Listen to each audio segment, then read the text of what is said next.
नमस्कार, BS TV देख रहे हैं आप। मैं हूं आपके साथ अभिनय सिंह चौहान। दिन भर की ढेर सारी खबरों के बीच हर किसी की निगाह होती है सियासी हलचलों पर।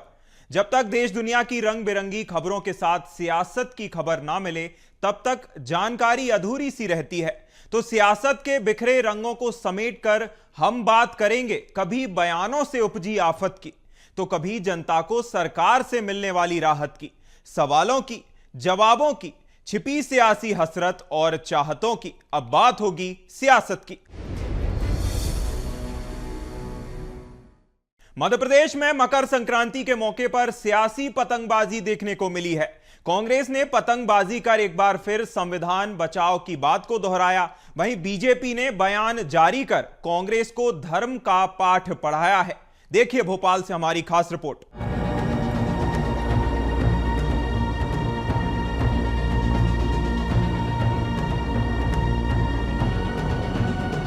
प्रदेश में मकर संक्रांति का त्योहार बड़े धूमधाम के साथ मनाया गया। लोगों ने नदियों के घाट पर डुबकी लगाकर मंदिरों में प्रार्थना की। आसमान भी पतंगों से रंग गया। लोगों ने घरों में तिल के लड्डू खाए। लेकिन इस बीच त्योहार पर सियासत का रंग भी बड़े जोर के साथ चढ़ा।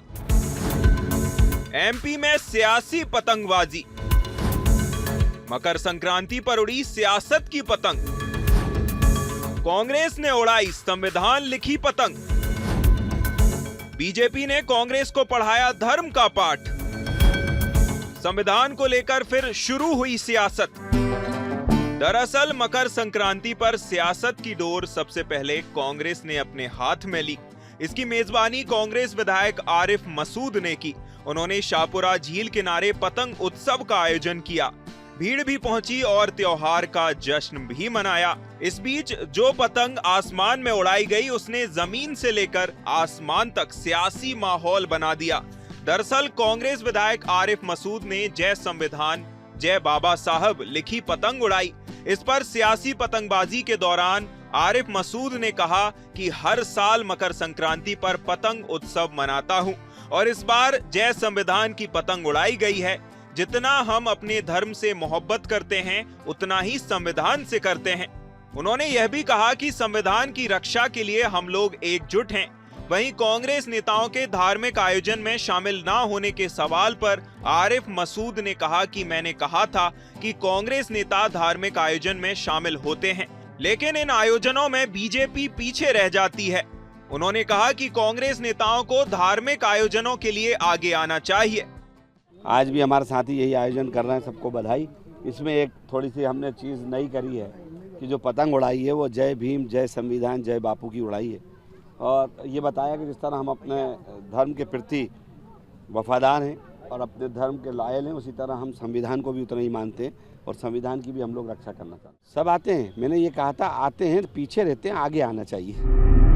संविधान को लेकर सियासत का दौर लगातार जारी है। देश में इसी मुद्दे पर बीजेपी पर निशाना साधा जा रहा है। प्रदेश के लिहाज से इस मुद्दे ने सियासी तौर पर इसलिए भी जोर पकड़ लिया क्योंकि कांग्रेस बाबा साहब अंबेडकर की जन्मस्थली से एक विशाल रैली निकालने जा रही है, जिसमें राहुल गांधी, प्रियंका गांधी, खरगे समेत कई बड़े नेता शामिल हो रहे हैं। इसको लेकर कांग्रेस की लगातार तैयारियां भी चल रही हैं। मौका था मकर संक्रांति का, ऐसे में कांग्रेस ने इस मौके को भी नहीं छोड़ा। पतंगबाजी के सहारे कांग्रेस ने बीजेपी पर निशाना साधा। कांग्रेस की सियासी पतंगबाजी पर बीजेपी ने जवाब भी दिया है। हम तो स्पष्टता के साथ में कहते हैं कि 140 करोड़ देशवासी इस भारत के संस्कृति के पर्वों को मनाने की आवश्यकता है। लेकिन जो लोग सनातन का विरोध करते हैं, जो लोग सनातन को गालियां देते हैं, HIV डेंगू कहते हैं, वो सनातन के पर्वों की महत्ता नहीं समझ सकते। सनातन के पर्व हमेशा संस्कृति को जोड़ने के लिए, समाज को जोड़ने के लिए आते हैं। स्वागत करते हैं कि कांग्रेस भी पतंगबाजी करे, कांग्रेस भी मकर संक्रांति का पर्व मनाए, कांग्रेस भी श्री रामलला को माने, उसकी प्राण प्रतिष्ठा को माने। हम स्वागत करते हैं, लेकिन कहीं ना कहीं फिर दोषारोपण की राजनीति कांग्रेस को बंद करने की आवश्यकता है। सनातन पर उंगली उठाने की राजनीति कांग्रेस को बंद करने की आवश्यकता है। निश्चित रूप से आज देश को यदि सशक्त बनाना है तो हमारी जो संस्कृति, हमारा जो गौरव है, उस पर हम सभी को गर्व होने की आवश्यकता है। राजनीतिक पार्टियों का काम है सियासत करना, उनकी कोशिश भी यही रहती है।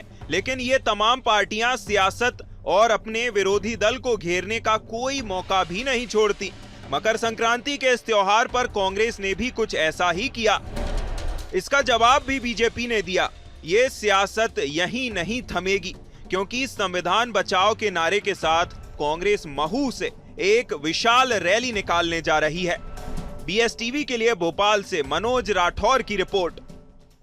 देश में सरकारें आती गईं, जाती गईं, लेकिन आरक्षण कल भी प्रमुख आरक्षण एक मुद्दा था और आज भी बड़ा सियासी मसला बना हुआ है। साल दर साल आरक्षण पर सियासी बयानबाजी करने वाले चेहरे मात्र बदले हैं, जिसके बाद अब छत्तीसगढ़ में निकाय और पंचायत चुनाव को लेकर आरक्षण का मुद्दा गरमाया हुआ है, जहां इस बार नेता प्रतिपक्ष चरणदास महंत का बयान चर्चाओं में है। चरणदास महंत ने जिला पंचायत के आरक्षण तय होने पर यह कह दिया कि इस मामले में बवाल मचाओ। हमारी खास रिपोर्ट से समझिए आरक्षण प्रक्रिया पर क्यों मचा है बवाल।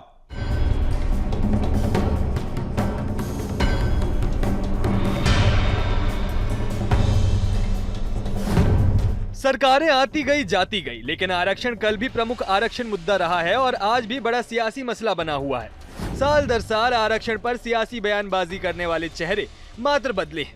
इस बार नेता प्रतिपक्ष चरणदास महंत का बयान चर्चा में है। चरणदास महंत ने जिला पंचायत के आरक्षण तय होने पर यह कह दिया कि इस मामले में बवाल मचाओ। छत्तीसगढ़ में आरक्षण की सियासी आग। छत्तीसगढ़ में निकाय और पंचायत चुनाव के लिए आरक्षण प्रक्रिया पूरी। नगरीय निकाय आरक्षण में एकमात्र एसटी की अंबिकापुर सीट पर आरक्षण। जिला पंचायत की 33 में से एक पद भी पिछड़ा वर्ग के लिए आरक्षित नहीं। आरक्षण को लेकर कांग्रेस सरकार के खिलाफ हमलावर। नेता प्रतिपक्ष महंत के बयान पर सियासी बवाल तेज। मेरे ख्याल से बवाल कम मचा हुआ है, बवाल और मचना चाहिए। जहां एक भी हमारे पास 7 जिला पंचायत थे, उसमें से एक भी जिला पंचायत ओबीसी के पास नहीं है। नेता प्रतिपक्ष चरणदास महंत के इसी बयान से आरक्षण का सियासी चिन्ह एक बार फिर बाहर आ गया। सियासी गलियारों में वार पलटवार का दौर शुरू हो गया। इस मसले पर छत्तीसगढ़ के मुखिया विष्णुदेव साय ने साफ कहा है कि माननीय उच्चतम न्यायालय के आदेश पर निर्णय लिया गया है। कांग्रेस के पास कोई मुद्दा नहीं है, लेकिन लोगों को भड़काना है। इधर सुबह से उप मुख्यमंत्री अरुण साव ने एक एक प्रावधान और अनुच्छेदों का वर्णन करते हुए आरक्षण की प्रक्रिया को समझाया। इसके साथ ही इतिहास से लेकर आज तक का उदाहरण पेश करते हुए कांग्रेस को आरक्षण विरोधी बताया। देखिए कि ये लोग जबरदस्ती राजनीति कर रहे हैं, जबकि उनको भी मालूम है कि ये सब माननीय उच्चतम न्यायालय के आदेशानुसार हो रहा है। सर्वोच्च न्यायालय के आदेश को मानते हैं कि नहीं मानते हैं, संविधान और कानून के प्रावधान को मानते हैं कि नहीं मानते हैं, और जब मानते हैं तो इस प्रकार से भ्रम क्यों फैलाते हैं। आरक्षण को लेकर सियासी टकरार के बीच कांग्रेस ने एक दिवसीय प्रदर्शन करने का ऐलान किया है।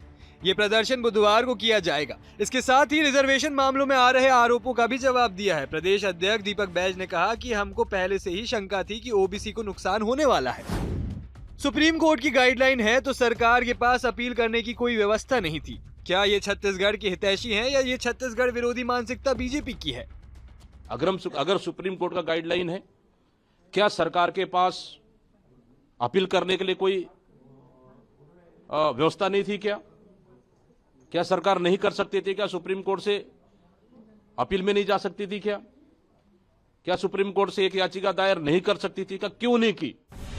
छत्तीसगढ़ में चुनाव से पहले सुप्रीम कोर्ट के निर्देश पर पंचायत अध्यक्ष, नगर निगम, नगर पालिका के अध्यक्ष पद के आरक्षण को पूरा तो कर लिया गया है, लेकिन राजनीतिक गलियारों में सियासी घमासान थम नहीं रहा है।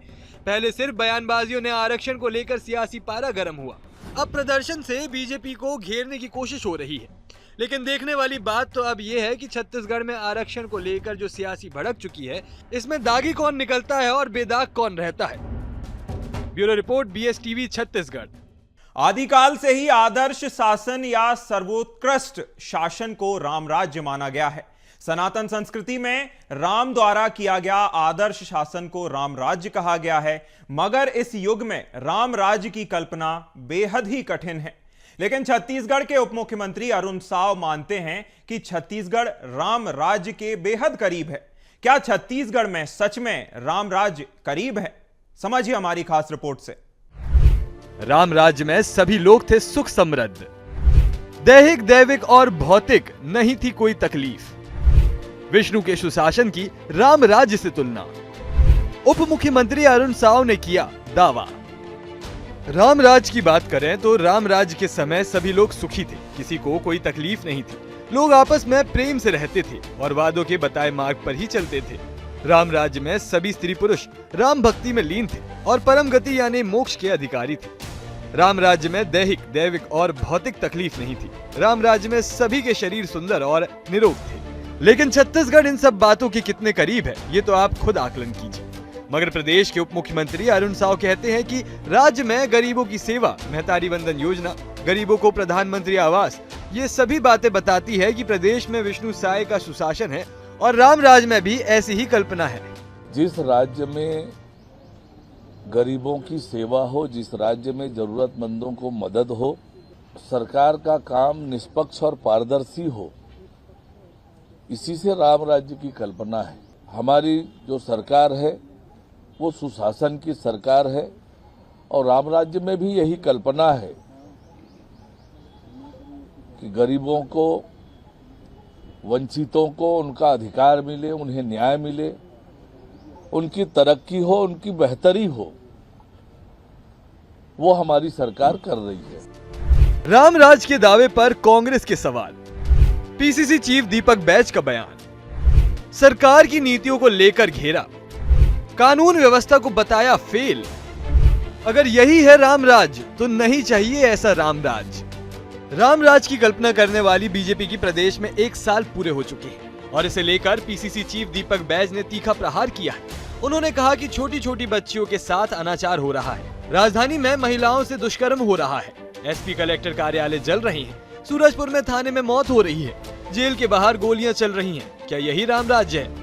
ये भगवान राम और राम राज्य की परिकल्पना का भी अपमान है।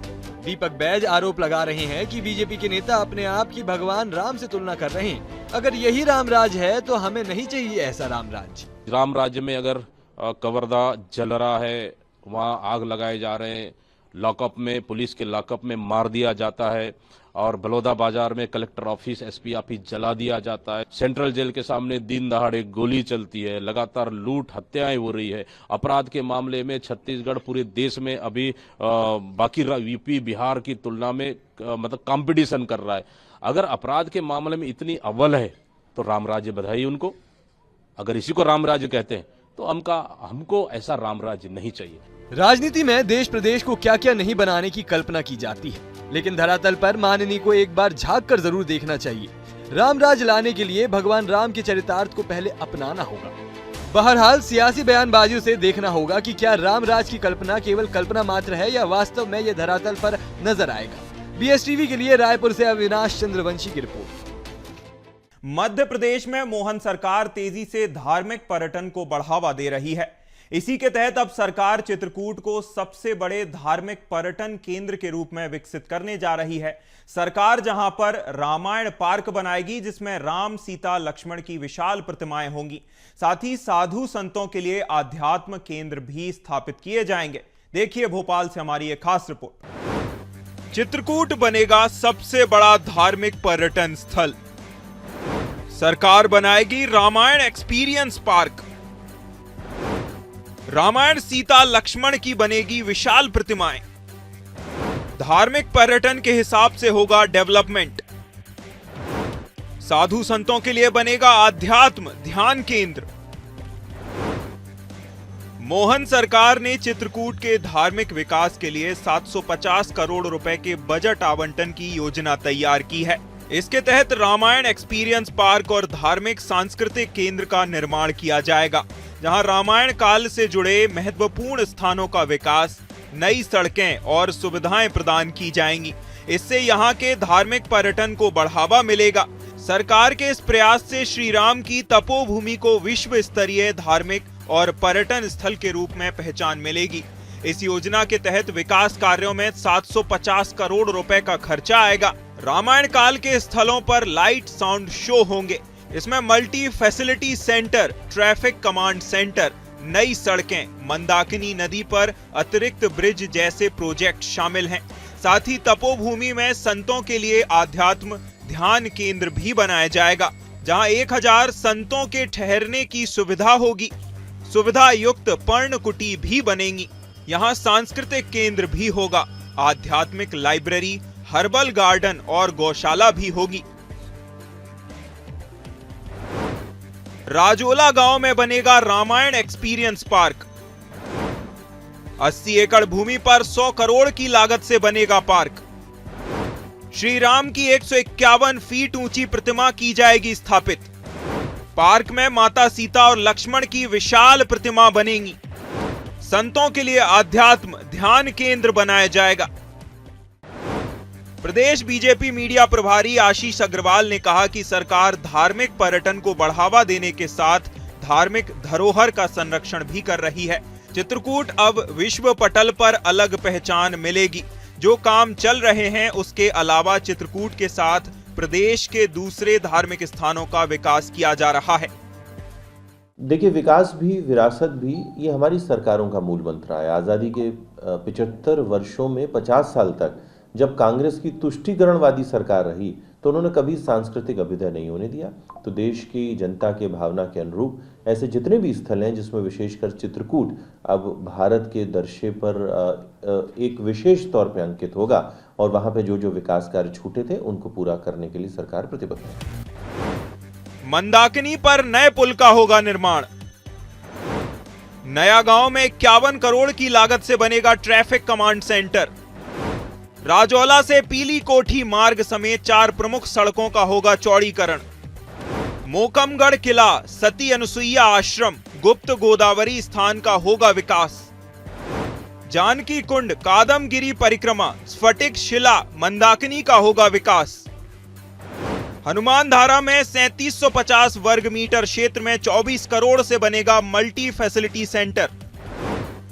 चित्रकूट के विकास के साथ पर्यटकों की सुविधा का भी ध्यान दिया जा रहा है। सरकार की प्लानिंग के तहत मंदाकिनी नदी पर 130 मीटर लंबा पुल बनेगा, जिसमें पैदल यात्रियों के लिए अलग लेन होगी। राघव प्रयाग घाट का 33 करोड़ रुपए से पुनरुद्धार किया जाएगा, जहां वोटिंग और आधुनिक लाइटिंग जैसी सुविधाएं होंगी। परियोजना को धार्मिक महत्व और पर्यटन क्षमता को ध्यान में रखते हुए डिजाइन किया गया है। डीपीआर के तहत शहर में बस स्टॉप, नई सड़कें और पर्यटकों की सुविधा के लिए विशेष इंतजाम किए जाएंगे। प्रोजेक्ट पूरा होने पर यहां धार्मिक पर्यटन को नया आयाम मिलेगा। मध्य प्रदेश सरकार एक और चित्रकूट को धार्मिक पर्यटन स्थल के रूप में विकसित करने जा रही है। इधर सरकार के धार्मिक पर्यटन पर विपक्ष ने निशाना साधा है। कांग्रेस का आरोप है कि बीजेपी सरकार में विकास के नाम पर भ्रष्टाचार हो रहा है। देखिए क्या है, भारतीय जनता पार्टी की सरकार कमीशन के लिए कमीशन के द्वारा सरकार है। प्रभु श्री राम का चरित्र जो है उसको आगे बढ़ाया जाना चाहिए। उसे भाजपा के मंत्रियों को, सरकार में बैठे लोगों को और अधिकारियों को पढ़ाया जाना चाहिए, सिखाया जाना चाहिए, क्योंकि परिवहन घोटाले को अंजाम देकर अगर राम की कितनी भी बड़ी मूर्ति बना देंगे उसका मैसेज जनता में प्रॉपर नहीं जाएगा। प्रदेश के धार्मिक स्थलों के विकास के साथ मोहन सरकार की कोशिश है कि युवाओं को ज्यादा से ज्यादा रोजगार मिल सके। इसके लिए सरकार धार्मिक पर्यटन को बढ़ावा दे रही है। इससे स्थानीय स्तर पर लोगों को रोजगार मिलेगा। हालांकि विपक्ष इसी विकास को लेकर बीजेपी पर आरोप लगा रहा है। विपक्ष अपना काम कर रहा है तो सरकार भी अपनी गति से धार्मिक पर्यटन को बढ़ावा दे रही है। BSTV के लिए भोपाल से मनोज राठौर की रिपोर्ट। मध्य प्रदेश में शराबबंदी को लेकर मुख्यमंत्री डॉक्टर मोहन यादव ने बड़ा फैसला लिया है, जहां मोहन सरकार प्रदेश में शराबबंदी करने जा रही है, जिसकी शुरुआत धार्मिक नगरों से की जाएगी। इसको लेकर सरकार अपनी नीतियों में बदलाव करेगी। इधर सीएम के ऐलान के बाद शराबबंदी को लेकर सियासी बयानबाजी भी तेज हो गई है। देखिए एक खास रिपोर्ट। शराबबंदी की ओर बढ़े मोहन, धार्मिक नगरों में करेंगे शराबबंदी। मुख्यमंत्री डॉक्टर मोहन यादव ने किया ऐलान, सबसे पहले धार्मिक नगरों से होगी शुरुआत। सरकार नीतियों में करेगी बदलाव। देश में बिहार और उत्तर प्रदेश के बाद अब मध्य प्रदेश में भी शराबबंदी लागू होने जा रही है। इस बात का ऐलान खुद सीएम डॉक्टर मोहन यादव ने किया। सीएम ने कहा कि प्रदेश में जहां जहां धार्मिक स्थल हैं, वहां शराबबंदी का फैसला लागू करने पर विचार किया जा रहा है। जल्द ही इस पर ठोस कदम उठाकर फैसला लिया जाएगा। उन्होंने कहा कि जल्द ही शराबबंदी की घोषणा करेंगे। इसके लिए सरकार शराब नीति में संशोधन करने जा रही है। उन्होंने कहा कि बजट सत्र भी नजदीक है। संतों ने इस बात का अनुरोध किया था, जिसके बाद शराबबंदी को लेकर तेजी से काम चल रहा है। उन्होंने यह भी कहा कि हमारी सरकार शराबबंदी को लेकर काफी गंभीर है। जहां भी धार्मिक नगर हैं, वहां इसे लागू किया जाएगा। केवल धार्मिक नगरों की सीमा के बाहर वाले शहरों में ही शराब बेची जा सकेगी। ये बजट सत्र का एक तरह से किनारा आया है और ऐसे में हमारी सरकार विचार कर रही है कि हमारे धार्मिक नगरों पर हम अपनी नीति में संशोधन करें और धार्मिक नगरों से शराब की बंदी की तरफ बढ़ें। कई साधु संतों ने, कई लोगों ने सुझाव दिए। हमारी सरकार गंभीरता से विचार कर रही है कि हम हर हालत में अपने धार्मिक नगरों पर उनकी सीमा के बाहर ये आबकारी दुकानें बंद करवाएं, ताकि धार्मिक वातावरण को लेकर के जो सब लोगों की शिकायत आती है उस दिशा में हम ठोस कदम कर पाएं। हम गंभीर हैं और बहुत जल्दी इस बारे में कोई निर्णय करें। यहाँ होगी शराबबंदी। उज्जैन, ओंकारेश्वर, महेश्वर, पीतांबरा पीठ, नलखेड़ा, अमरकंटक, ओरछा, मैहर, चित्रकूट। मध्य प्रदेश में शराबबंदी लागू होती है तो सबसे पहले उज्जैन, ओंकारेश्वर, महेश्वर, पीतांबरा पीठ, नलखेड़ा, अमरकंटक और ओरछा जैसे महत्वपूर्ण धार्मिक नगरों की सीमा के बाहर शराब बेची जा सकेगी।